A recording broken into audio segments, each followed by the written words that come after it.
Episode 52 na tayo ng Royal Blood, araw ng Martes, August 29, 2023. Nadat na nito ni Margaret na nagtatalo at nag-aaway itong si Beatrice saka si Andrew. Balak saktan nito ni Beatrice si Andrew, meron siyang hawak na upuan. Ngayon nagtataka si Margaret, kinu-question niya yung sister niya, bakit nga naman niya sasaktan si Andrew? Ngayon ang paliwanag ni Beatrice, ipinagtatanggol lang kita sa walang niyang to dahil alam ko na nang bababae siya, niloloko ka niya. So sabi naman ni Margaret, maraming salamat sa iyo sa concern mo as B, nauunawaan kita, pero hindi mo naman kailangan saktan ng asawa ko. Niyakap niya yung sister niya, yung younger sister niya. Samantalang itong si Andrew, bakas na bakas sa mukha niya yung labis na pagkatakot. Samantala, umakyat dito si Napoy, dito sa bahay na to, kasi meron siyang ikakatagpo. Ngayon nagulat siya, bakit siya sinusundan ni Tasha? Sabi niya, sinusundan mo ba ako? Sabi naman ni Tasha, oo. Kasi nakita ko kayo kanina kasama mo si Diana. Alam mo, Tasha, pinuntahan ko si Christoph dahil nga hindi niya sinasagot ang mga tawag ko. Nagkasalubong lang kami ni Diana, kaya kinausap ko siya. Pati ba naman dito susundan mo ko? O sige nga, alam mo ba kung sino ang ikakatagpo rito? Kung anong gagawin ko rito? Sabi ni Tasha, siyempre, ikakatagpo mo yung babae mo. Nagtalo na naman sila, kaso biglang dumating si Otep. Yun pala, meron palang sorpresa si Napoy. Binigyan niya ng pera panimula para magbukas ito ng panibagong talyer. At nagulat itong si Otep dahil malaki yung perang ibinigay. Kaya labis siya nagpapasalamat sa best friend niya at nangako siya na palalaguin niya to at pagkakaingatan niya yung itatayo niyang talyer. Ngayon nagpaalam na rin siya sa mga sinabi ni Napoy na sabi mo sa mga tropa hindi mo na ako makakabalik sa Maharlika dahil alam mo na busy ako ngayon. Ngayon nagtatalo na naman si Napoy saka si Tasha. Sabi naman ni Tasha, alam mo Napoy, tama ang mga hinala ko, hindi naman ako maghihinala kung hindi totoo. Ngayon nakita sila ni Beatrice. Si Beatrice gusto nga maka one-on-one itong si Napoy, yung mag-uusap ng sila lang. Sumenyas siya na halika. So narinig ni Tasha na meron tumawag kay Napoy, nakita niya. Samantalang itong si Otep kinatagpo ni Emil. Ayun pala, sinabi ni Emil na yung palang nakitang syringe, nagbakas dun yung fingerprint ni Margaret. Pero yung laman mismo ng syringe hindi pala ethylene glycol kundi corticosteroids. Ginagamit doon sa mga mga malulubhang sakit, ganun. So sabi naman ni Otep, mabuti na lamang hindi natin nasabi kay Napoy. Paano natin malulutas ang kaso? Magagawa pa ba natin to, Emil? Samantalang meron dito isang basurero, na nililinis niyo yung isang doghouse. Maraming mga kagamitan, parang nanggaling ito sa bodega. So malaman natin kung anong papel dito nung tong basurerong to. Samantala, itong si Beatrice, sinabi niya kay Napoy na yung flash drive nawawala at ito'y personal na gamit ni Andrew. Sinave niya doon yung sex video nila na isa lamang daw. Kaya hindi naniniwala tong si Beatrice na misplace yun ni Andrew. Ngayon, gusto nga tumulong ni Napoy kasi gusto niya makumpirma kung kay Andrew ba talaga yung flash drive.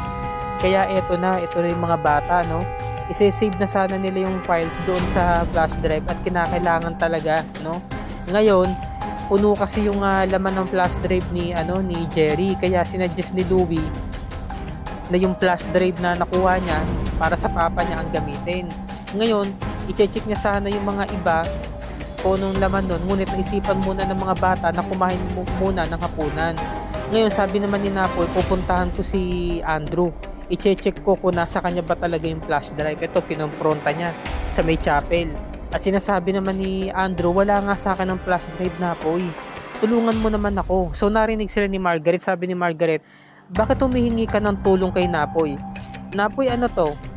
Sabi naman ni Andrew, kasi kinukumbinsi ko si Napoy na sabihin sa'yo na wala akong babae. Sabi naman ni Margaret, Napoy, may alam ka ba dito? Sabi naman ni Napoy, wala. Totoo yung sinasabi ng asawa mo. Kasi concern lang naman ako sa'yo dahil sinabi sa akin ni B.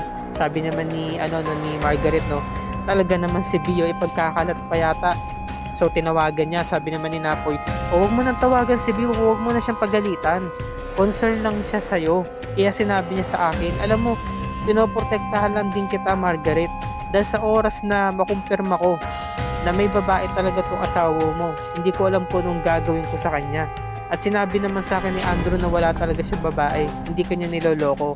So nagpasalamat nung si Margaret, no, sabi niya, no, salamat sa iyo, Napoy. Ang sarap pala sa pakiramdam na magkaroon ng kuya.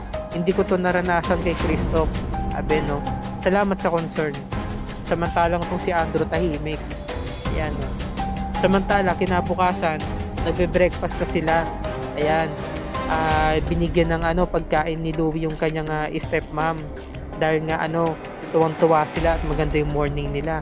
Ngayon, sabi naman ni Andrew, kamusta yung studies mo? So, biglang na-open ni Louie yung flash drive. Sabi niya, nagamit niya daw yung flash drive para daw sa studies nila. Sabi naman ni Andrew, ba't mo pinapakilaman ng personal na gamit ko?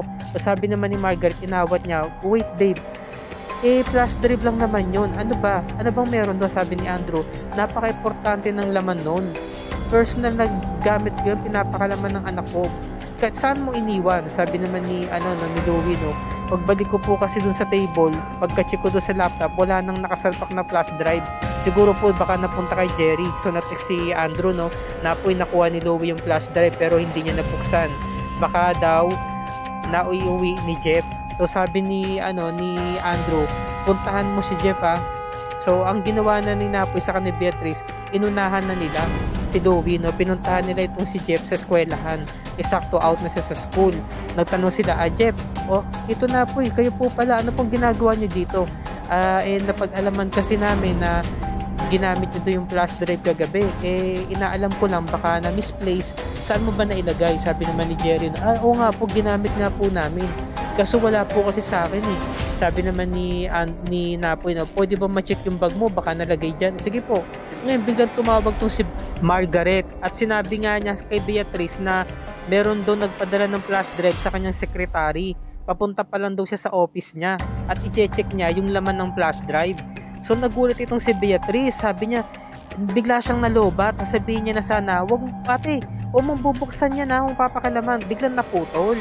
Ngayon tinawag niya Kuya Napoy, na kay Margaret na raw yung flash drive. So dali-dali silang pumunta ng Royal Motors, no, nakakabangga na nila yung mga staff at napasok na nga nila yung office ni Margaret. Ngayon pagdating nila, galit sa kanila si Margaret, sabi, what the hell is this? So natakot na sila, baka nga naman kasi nabunyag na yung lihim nito ni Andrew sa ni Beatrice. Ayun pala, yung laman pala ng flash drive ay isang prank video, no, mapang-asar na cartoon na monkey. Binebelatan si Margaret. Sabi niya, ano bang klase to na pagbibiro, B? At sa araw pa mismo ng victory party ko, ha, ito ba'y talaga yung pa-welcome nyo sa akin, ha? So bigla na lamang natawa tong si Beatrice at sumama na rin itong si Napoy, natatawa-tawa na rin. Sabi niya, oh sis, prank lang naman yan, pero hindi galing sa akin yan. Anong hindi galing sa'yo? Nakalagay yun, to my dear sister Margaret, love B. So sabi naman ni Margaret, no, ni Beatrice, so merong nagpaparang sa atin, no? So sabi naman ni Margaret, kayo talagang magkapatid. Bahala na nga, hinagis niya kay Napoy yung flash drive kaya nakuha ni Napoy. Pag check ni Napoy, iba yung flash drive pero kasing katulad nung flash drive ni Andrew. Pero iba talaga yung kulay. Yun, tapos noon, sabi nga ni Margaret, umalis na nga kayo. Wait. Huwag kayong mawawala mamaya sa victory party night, ha. Pag di kayo dumalo, papatayin ko kayo. Tapos na umalis na sila. Habang naglalakad ito papalayo si Beatrice, nagbubulungan sila. Sabi nga ni Beatrice, meron talagang nagpapaikot sa kanila, no? Meron talagang meron talagang nakikipaglaro sa kanila. Samantalang itong si Loida naglilinis sa may sala, na parang meron siyang naaninag na meron tao dun sa labas ng pintuan. Pagtingin niya, wala. Pero pagtingin niya sa harapan niya, nasa loob mismo si Sir Gustavo. Kaya nagsisigaw itong si Loida. Naging horror, no? Naging comedy. Siya, talagang nagpupumigla siya at nakita siya ni Otep. Sabi, ba't ka nagsisigaw? Ba't ka tiling-tili? Sabi naman ni, nainis si Manang Cleope. Sabi naman ni Loida, nakita ko si Sir Gustavo, kitang-kita ng dalawang mata ko. Ba't siya nagpapakita sa akin? Anong dahilan? Sabi naman ni Tasha, multo? Naku, kung merong multo dito, baka yun yung multo ng nakaraan na hindi na dapat balikan. Sabi ni Otep, sinaway niya si Tasha. Tasha, di ba huwag mo sabihin yan? Baka marinig ka ni Napoy. Sige ka. Baka hindi ka isama na sa victory party mamaya. Sabi naman ni Tasha, ano naman kung ganun. Sinasabi ko lang naman yung totoo. So sabi ni Jenny, no, baka nga talaga totoo yung nakita ni Loida, Manang. Sabi naman ni Manang Cleope na mabuti pa magdasal tayo. Sige na, tara na. At nang sa ganun matahimik ang kaluluwa ni Sir Gustavo. Yun, nagdasal sila. Samantalang tong si Napoy, pinuntahan niya si Diana. Sandali lamang siya, kailangan niya makausap kasi importante. Inalam niya kung nasaan ba nanggaling si Christoph kagabi. Sabi naman ni Diana, di ba sinabi ko na sa'yo, nasa puntod siya ng nanay niya. Pagkatapos ba nun, wala na siyang ibang pinuntahan? O ganito na lang, meron ba siyang isang tao na malapit sa kanya na inuutos-utusan niya? Sabi ni Diana, no, wala. Ba't ka ba mas maraming tanong? Kasi itong flash drive na to, gantong-ganto yung itsura ng flash drive ni Andrew pero iba lamang ang kulay. Biglang komentar tong si Archie. Sabi ni Archie, ano yan, flash drive yan ng dad ko. Sabi naman ni Napoy, no, talaga? Sa kanya to? Opo, Tito Napoy. Tapos nang pinuntahan agad ni Napoy itong si Christoph sa kanyang opisina. Sabi niya, hindi na ako magpapaligoy-ligoy pa, Christoph. Nasaan yung flash drive? What? Ano pa gusto mong palabasin? So kinuha niya yung punyal, inihagis niya kay Napoy. Nagulat si Napoy, tumama mismo sa harapan niya. Muntikan na siya. Sabi ni Napoy, loko-loko ka. Gusto mo ba akong patayin? Sabi naman ni Christoph, no, yes, gustong-gusto sana kitang patayin. Kaso nga lang, hindi ko pwedeng gawin dito.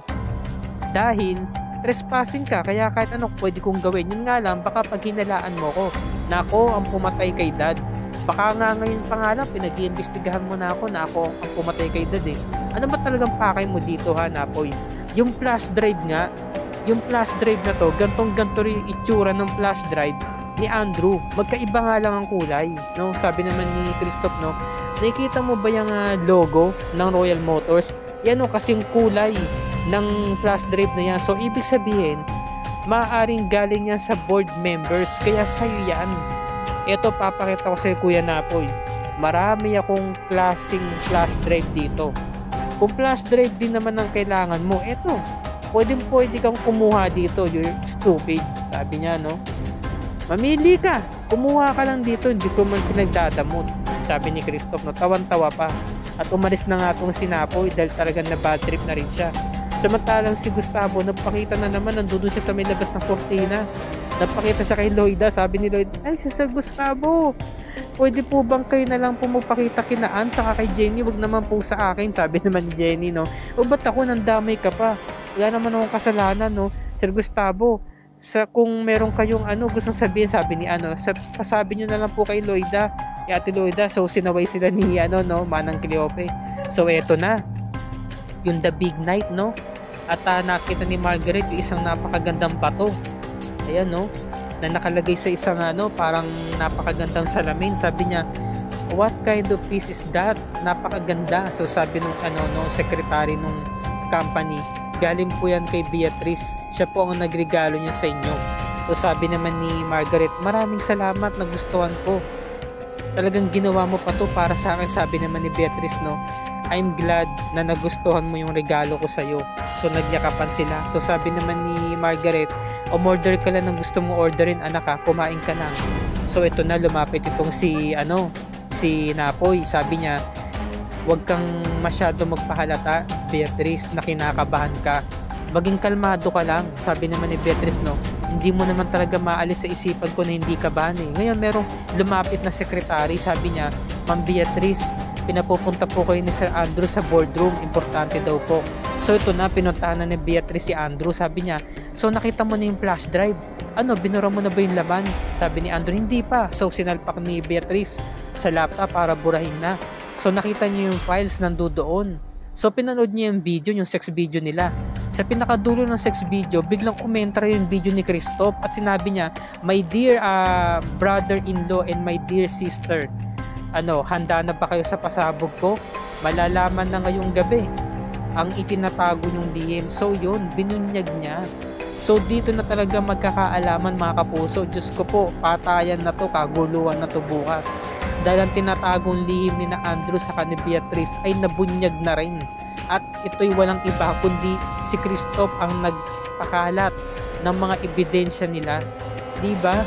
Pinaglalaroan lang talaga sila eh. Si Christoph talaga ang nakakuha ng flash drive na nakasalpak mismo sa laptop ni Louie.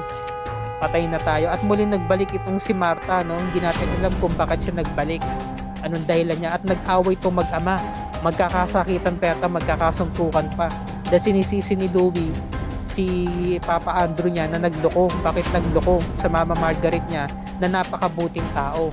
So ito namang si Napoy, sinisisi, kinumpronta si Christoph, sabi niya, napakawalang yamo talaga, hindi mo ba alam yung ginagawa mo, lalo mong sinisira ang pangalan ng kumpanya. So sabi naman ni Christoph na wala kang pakialam dito, kasi nga gusto nga niya talaga magkasira-sira silang magkapamilya, para nga naman makuha ni Christoph yung posisyon na inaasam-asam niya matagal na. So tinutukan niya ng baril si Napoy, no? Hindi natin alam mga kapuso kung ano ang kahihinatnan ng tagpuang ito, di ba? Dahil sobrang init na talaga ng mga tagpo, nagkakainitan na, nagkakasakitan na. Ngayon ay nalaman na ang lihim na tinatago nito ni na Beatrice at ni Andrew. Kumalat na yung iskandalo, di ba, nakakahiya. Ultimo yung mga marites na katulong sa buong mansyon, pinagkalat na rin, usap-usapan na sila ngayon. So sobrang ganda talaga ng mga tagpo dito sa Royal Blood, no? Kaabang-abang at hindi makapigil hiningang tagpo. Kaya yan ang wag na wag ninyong palalagpasin bukas, araw ng Miyerkules, episode 53 na tayo mga kapuso, dito lamang yan sa Royal Blood. At kung bago ka pa lamang sa aking channel, please like this video and share this to your social media platforms. I-hit mo na rin ang subscribe button with notification bell icon para lagi ka updated sa mga episodes ng Royal Blood and other GMA shows tulad nito. Magandang gabi mga kapuso, maraming salamat sa inyong panonood, and God bless us all.